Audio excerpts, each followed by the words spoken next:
Welcome back, everybody. Today we will be reading Chapter 9. So let's get into it. Night was approaching on the planet Juxi. The dim orange sun was setting on the horizon, and Yondo, the smaller of the world's two moons, was already approaching its zenith. For the next 20 minutes, darkness would reign. Then, Budme, Yondo's larger twin, would begin to rise, and the darkness would give way to an eerie twilight. Saren Arturius, a Turian specter, waited patiently for the sun to disappear. For several hours, Saren had been perched atop a rock outcropping, staking out a small, isolated warehouse in the desert on the outskirts of Fend, Juxi's capital city. Built in the sheltering stones of a small canyon, the rundown building was completely unremarkable, except for the fact that an illegal weapons deal was about to go down there. The buyers were already inside, a group of gun-toting thugs with basic military training known as the Grimskulls, one of the many private security organizations active in the Verge. The Skulls were small, a few dozen criminal mercenaries who had never been worth Saren's attention before tonight. Then, they'd made the mistake of thinking they could purchase a stolen shipment of military-grade weapons that had disappeared from a Turian transport freighter. His ears caught the sound of an engine in the distance, and a few minutes later, a six-wheeled ATV rolled up and came to a stop beside the shed. A half-dozen men got out. 2 were Turian, the others human. Even in the dim light, Saren recognized one of the Turians immediately, a dock worker from the Kamala ports. He'd been following the dock worker for days, ever since he checked the duty logs to see who was on shift when the shipment went missing. Only one worker hadn't showed up for work the next day. Figuring out who the thief was had been embarrassingly easy. Tracking him down wasn't much harder. This entire operation reeked of amateurs and in over their heads, from the theft to the buyers. Normally, Saren would have turned the matter over to local authorities and moved on to something bigger, but Turian selling weapons to humans was something he took personally. The door to the shed opened, and 4 of the figures, including both Turians, unloaded a crate from the back of the ATV and carried it inside. The other 2 took up sentry positions beside the door. Saren shook his head in disbelief as he snapped his night vision goggles into place. What possible use was there in leaving 2 men to stand guard outside a warehouse in the middle of nowhere? They had no cover. They were completely exposed. Raising his Izali Combine manufactured sniper rifle to his eye, he fired 2 shots and both sentries slumped to the ground. Moving with an almost casual efficiency, he collapsed the sniper rifle and slid it back into the designated slot on his backpack. A more professional operation would have someone on the inside periodically checking on the sentries, or wouldn't have left them out there in the first place. It took them 10 minutes to clamber down from his perch. It took him 10 minutes to clamber down from his perch on the rock face. By then, the twin moons were both visible, giving enough illumination for him to stash his goggles back into his pack. Whipping out the Haliot Arms semi-automatic assault rifle from where it clicked into place on his thigh, he approached the building's entrance. He'd scouted the warehouse earlier. He knew there were no windows or no other doors. Everyone inside was trapped. Further proof he was dealing with idiots. He pressed himself against the door, listening carefully. Inside, he could hear angry bickering. Apparently, nobody had the foresight to spell out the terms of the exchange before the meeting. Either that, or somebody was trying to renegotiate the deal. Professionals didn't make that mistake. Get to the meeting, make the exchange, and get out. The longer you're there, the more chance something's going to go wrong. Saren pulled 3 incendiary grenades from his belt, primed them, and began to count silently to himself. When he reached 5, he yanked open the door, tossed all 3 grenades in, slammed the door shut, and ran for cover behind the ATV. The explosion blew the door off its hinges, sending smoke, flame, and debris shooting out the opening. Inside, he heard screams and the sound of gunfire as the terrified men inside panicked. Burned and blinded, they started shooting wildly, each side convinced they'd been betrayed by the other. For a full 20 seconds, the echo of gunfire reverberating off the warehouse's metal walls drowned out every other sound. Then, everything went still. Saren aimed his weapon at the front door and was rewarded a few seconds later when 2 men came charging out, guns blazing. He took the first square in the chest with a short burst from his assault rifle, then ducked behind the tail end of the ATV for cover as the surviving merc returned fire. A quick roll brought Saren to the front of the vehicle, and when he popped up, his enemy still had his weapon aimed at the back end, waiting for Saren to re-emerge. At point-blank range, the rounds from Saren's assault rifle sheared off half of the guy's head. For good measure, Saren lobbed 2 more grenades into the open door Instead of a fiery explosion, these released a noxious cloud when they detonated. He heard more shouts and screams, followed by choking coughs.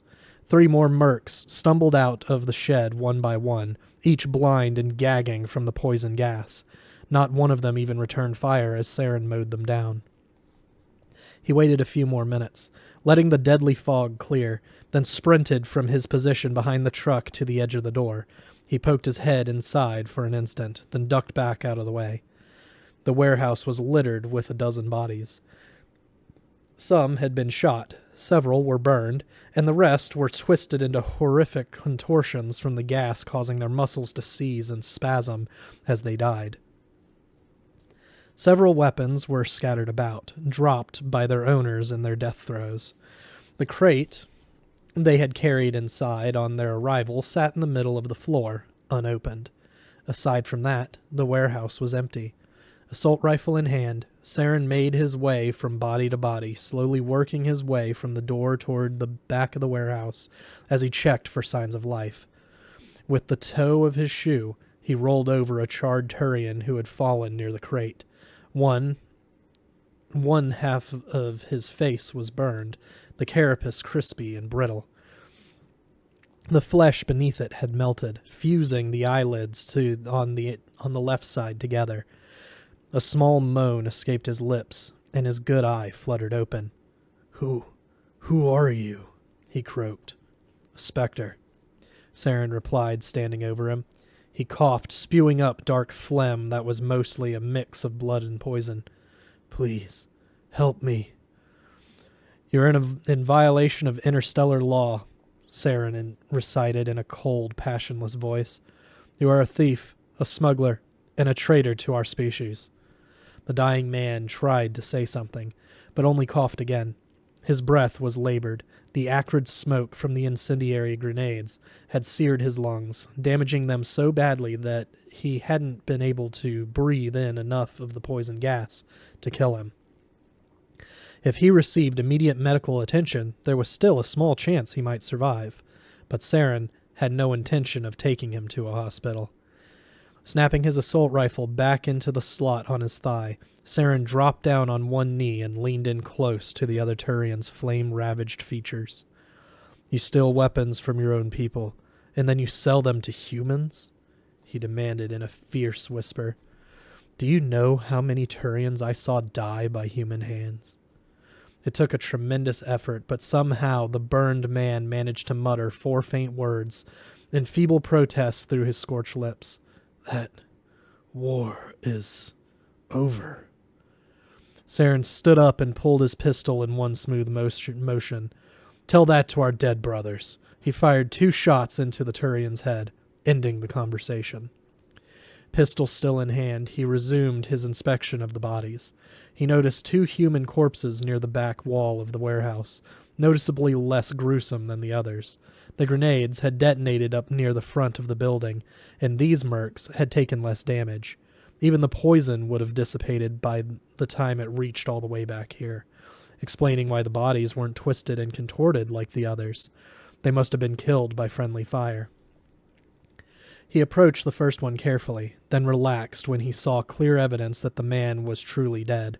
6 finger-sized holes in a tight pattern showed where the close-range blast of a scattergun had torn through the front of his protective vest, creating a single fist-sized hole as the rounds exited his back. The final corpse had fallen face down in a pool of his own blood. The scattergun that must have inadvertently killed the man beside him lay on the ground, a hair's breadth away from the body's limp, lifeless hand. Saren froze, suddenly wary. Something wasn't right. His eyes scanned the motionless figure, seeking out the lethal wound. There was a gaping hole in the side of his upper thigh, the likely source of all the blood. But because of how he'd landed, no other injuries were visible. His eyes snapped back to the thigh. Blood still should have been dripping from the wound, but the flow was staunched, as if someone had sealed it with a quick application of Metagel. "Move your hand away from your weapon and roll over," Saren called out, raising his pistol and holding it in both hands as he aimed it at the corpse. "Or I'll shoot you right now." After a second, the hand slowly drew back from the scattergun. The man rolled onto his back, gasping loudly for air. He'd been holding his breath as Saren approached, trying to play dead. "Please don't kill me," he begged as Saren took a step toward him. The pistol trained on the spot right between his eyes. "I didn't even fight in the First Contact War." "Some Spectres arrest people," Saren said, his tone casual. "I don't." "Wait!" the man screamed, scrambling back until he was pressed up against the wall. "Wait! I have information!" Saren didn't say anything. Instead, he lowered the gun and gave a short nod. "It's another group of mercs, the Blue Suns." Every Spectre working in the Verge knew the Blue Suns were a force to be reckoned with. A small but well-known group, their members were both experienced and professional, the exact opposite of this crew. "Go on." "They're up to something big." "What?" I don't know," the man stammered, wincing as if he expected to be shot for the admission. After the second it took him to realize he was still alive, he plowed forward, speaking quickly.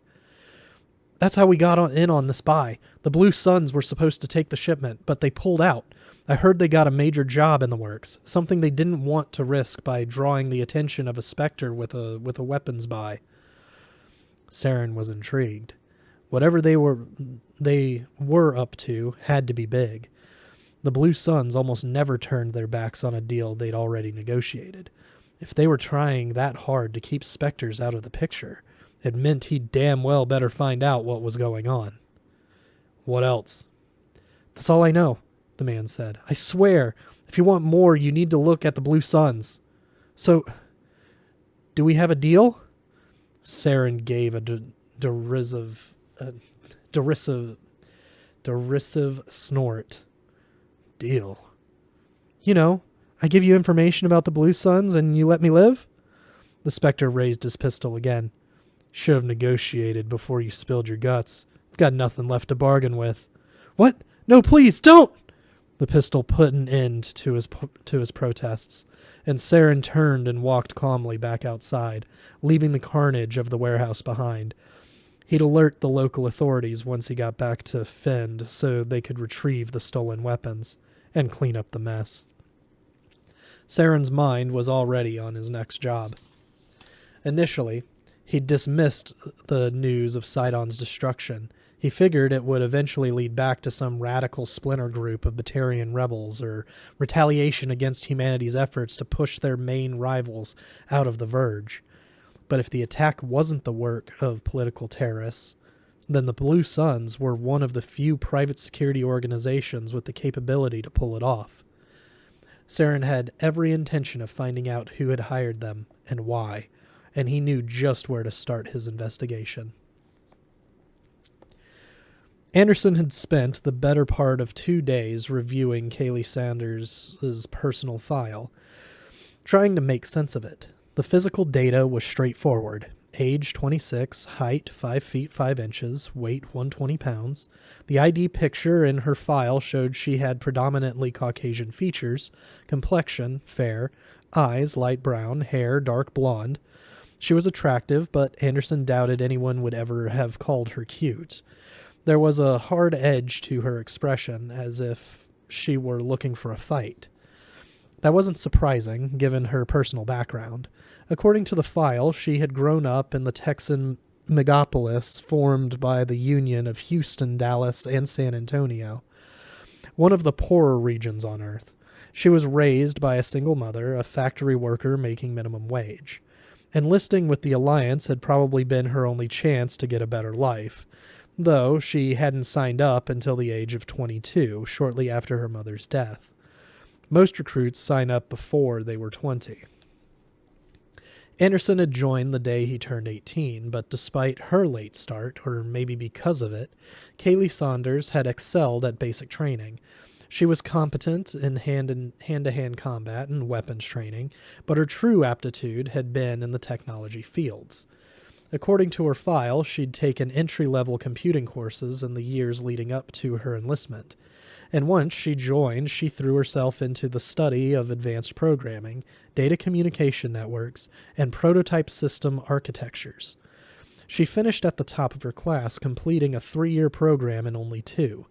Personality tests and psych evaluations showed she was intelligent with a strong sense of personal identity and self-worth.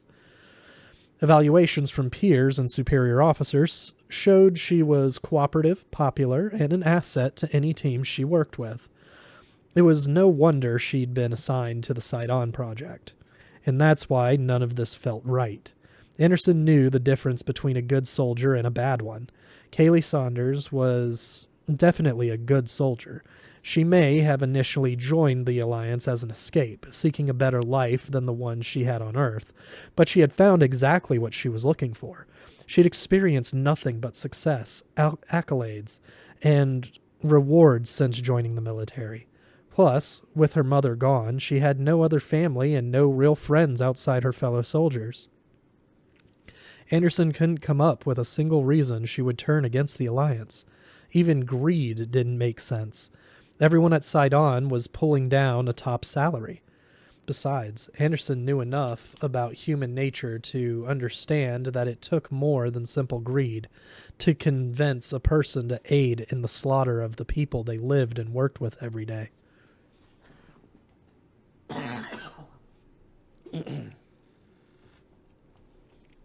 One more thing bothered him about this. If Sanders was a traitor, why had she disappeared the day before the attack and drawn attention to herself? All she had to do was show up for her regular shift, and it would have been assumed that she was one of the bodies vaporized in the explosion. It felt like someone was setting her up. But he couldn't deny that her sudden disappearance was too suspicious to be dismissed as mere coincidence. He needed to figure out what was going on, and so far his only possible clue was what wasn't in her file. Kaylee Saunders' father was officially listed as unknown. In this day and age of universal birth control to deal with rising populations as well as massive DNA databanks, it was virtually impossible not to know the identity of a child's parents, unless it was being specifically hidden. Digging deeper into official files had shown all references to Kaylee Saunders' father had been purged. Hospital records, immunization reports, everything. It was as if someone had actively tried to cut him out of her life. Someone with enough importance to falsify government documents. Excuse me. Kaylee and her mother both had to be part of the cover-up. If her mother had wanted the father's identity exposed, there would have been no way to stop her. And Kaylee could easily have gotten a DNA test anytime she wanted. They had to know. But for some reason, they didn't want anyone else knowing. However, neither one of them had the kind of financial resources or political clout it would take to pull something like that off, which meant someone else, probably the father, had also been involved. If Anderson could figure out who the father was and why he'd been expunged from all official records, it might help him figure out how Kaylee Saunders was tied up in the attack on Sight On. Unfortunately, he'd exhausted all official channels. Fortunately, there were other ways to dig up buried secrets, which was why he was now standing in a dark alley in the wards, waiting to meet with an information broker. He had shown up a few minutes early, eager to see what the broker's search would turn up. Not surprisingly, his contact wasn't here yet. He spent the next few minutes waiting, occasionally pacing back and forth as the seconds dragged by. A figure stepped into view just as his watch beeped on the hour, materializing from the shadows. As she approached, it quickly became clear that she was a Salarian. Shorter and thinner than humans, Salarians resembled a cross between some kind of lizard or chameleon and the Greys described by alleged victims during the rash of fictitious alien abductions reported back on Earth in the late 20th century. Anderson wondered if she'd been there the whole time, observing him as she waited patiently for the moment of their appointed meeting to arrive. "Did you find anything?" he asked the woman he had hired to scour the extranet for any clues as to the identity of Kaylee Saunders' father. Trillions of tetragigs of data were transmitted in bursts across the extranet every day. There had to be something useful buried in there. But searching a functionally an infinite amount of data for a specific piece of information could be an exercise in pointless frustration. It would take days to collect, process, and scan every burst, and even then the output might be millions and millions of pages of hard copy. That's where information brokers came in. Specialists who used complex algorithms and custom-designed search engines to limit and sort the data. Mastering the extranet was as much an art as a science, and Salarians excelled at the art of gathering confidential information. The Salarian blinked her large eyes. "I warned you there might not be much to find," she said, speaking quickly. Salarians always spoke quickly. "Records from before your species linked to the extranet are sporadic." Anderson had expected as much. Archives from the days predating the First Contact War were slowly being added to the extranet by various government agencies. But the input of old records was a minor priority for every administration. Given Saunders' age, it was likely her father disappeared from her life long before humanity ever came into contact with the greater galactic community. "So you've got nothing?" The Salarian smiled. "It's not what I said." "It was difficult to track down, but there was something. It seems the left hand of the Alliance is unaware of what the right is doing." She handed him a small optical storage disk. "Make my life easier," Anderson said, taking it from her and stuffing it into his pocket. "Just tell me what I'm going to find when I scan this thing." "The day Kaylee Saunders graduated from your military training academy at Arcturus, an encrypted message was forwarded through classified Alliance channels to an individual on one of your colonies in the Skyllian Verge. It was subsequently purged seconds after it was received." "How'd you get access to classified Alliance channels?" Anderson demanded. The Salarian laughed. "Your species has been transmitting data across the extranet for less than a decade. My species has been directing the primary espionage and intelligence operations for the Citadel Council for 2,000 years. "Point taken. You said the message was purged?" "True. Deleted and scrubbed from the records. But nothing is ever truly gone once it hits the extranet. There are always echoes and remnants for people like me to track down. The extranet works on a—" "I don't need the details," Anderson interrupted, holding up a hand to cut her off. "What did the message say?" "It was brief. A single text file comprised of Kaylee Saunders' name, final grades, and her class standing. Very impressive. She could have a bright future in my field if she wanted to come work for—" Anderson cut her off again, growing impatient. "This was all in her personal file. I didn't pay you to get me her marks." "You didn't pay me at all," she pointed out. "This is being billed directly to your superiors at the Alliance, remember? I doubt you could afford to hire me. That's why you came to me in the first place." Anderson's hands involuntarily went up and rubbed his temples. "Right. That's not what I meant." Solarians tended to talk in circles, changing topics with every breath. It gave him a headache, and it always seemed to take twice as long as it should to get what you needed from them. I hope to God you have something more than this. The center of the message was one of the instructors at the academy, a man long since retired. Preliminary follow-up indicates he is not germane to the investigation. He was likely only acting on orders of the recipient, and likely knew nothing about why the information was being sent. Though I have no proof, I suspect the recipient is Kaylee Saunders' father. As a high-ranking Alliance officer, he would have had the means to systematically cover up their relationship, and to do so in a way that would make it difficult to track. However, I was not able to determine why the father and daughter chose to alienate themselves from each. Please, he begged, cutting her off one more time. All I want is a name. Don't say anything else. Just tell me who received the message, and where I can find him. She blinked again, and from the change in her expression, Anderson thought he might have hurt her feelings. Mercifully, though, she did as he asked. The message was sent to Rear Admiral John Grissom. He's on Elysium. And that's it for Chapter 9. We will see you guys next week with Chapter 10.